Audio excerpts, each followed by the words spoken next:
German Chancellor Angela Merkel speaks to U.S. President Donald Trump during the second day of the G7 meeting in Lavallejo on June 9, 2018. Handout. Reuters. This Norman Rockwell-esque image, shared by Germany's information ministry and posted on Chancellor Angela Merkel's official Instagram account, quickly went viral. And no wonder, as it appeared to depict the defining confrontation of the weekend's Group of Seven summit, the divide between U.S. President Donald Trump and the rest of the G7 leaders over Mr. Trump's unilateral tariffs on imported steel and aluminum. Taken over the weekend at the G7 meeting in Charlevoix, PA. The photo shows Ms.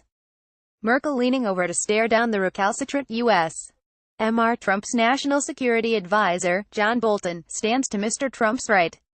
Japanese Prime Minister Shinzo Abe, his arms crossed, appears to stare at French President Emmanuel Macron, who is barely visible in the photo but appears to be speaking.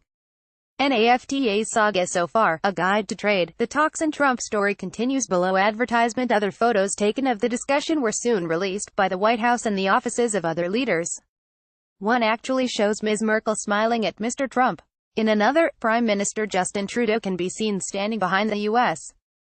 President, smiling, with Foreign Affairs Minister Chrystia Freeland at his side. An altered version of the original image also soon made the rounds on social media, depicting Mr.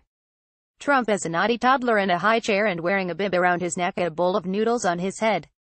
Despite the photo's lionization of Ms. Merkel, it was Mr. Trudeau who would soon feel Mr. Trump's erratic wrath. En route to his historic meeting with North Korean leader Kim Jong-un after leaving the summit early, Mr. Trump used Twitter to declare Mr. Trudeau dishonest and weak, after the Prime Minister reiterated Canada's already announced plans to retaliate for Mr.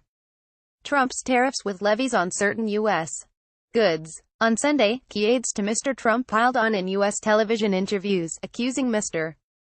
Trudeau of a betrayal and warning there was a special place in hell for him. Prime Minister Justin Trudeau, British Prime Minister Theresa May, French President Emmanuel Macron, German Chancellor Angela Merkel, Japanese Prime Minister Shinzo Abe and U.S.